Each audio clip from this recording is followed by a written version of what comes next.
What were like the key moments in your life that kind of set you on the path to becoming who you were?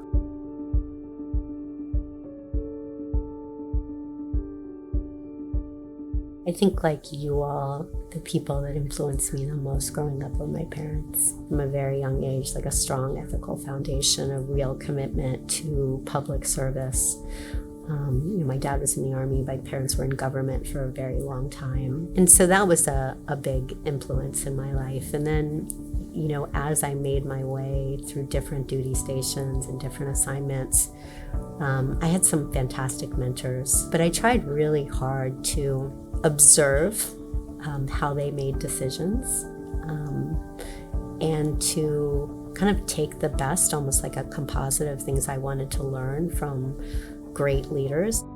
What's a difficult decision you had to make from an ethical standpoint, and what helped you decide what the right thing to do was?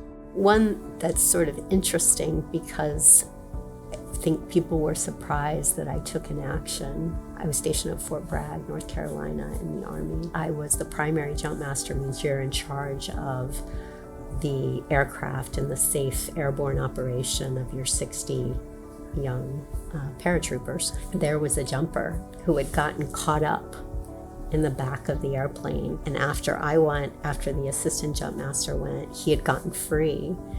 And he raced out of the airplane, which was incredibly dangerous because we had gone over the drop zone and the safeties couldn't stop him. He just raced out of the airplane as a young, probably like a private. And he was okay.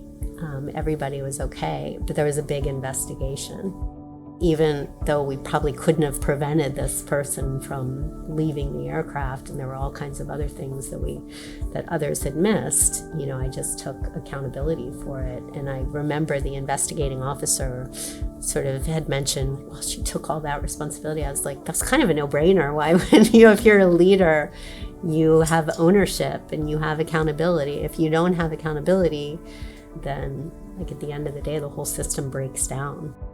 As a political appointee, how did you establish yourself within CISA? When I went to West Point, I was one of the few women that were there. It was just the 10th class of women who went to West Point.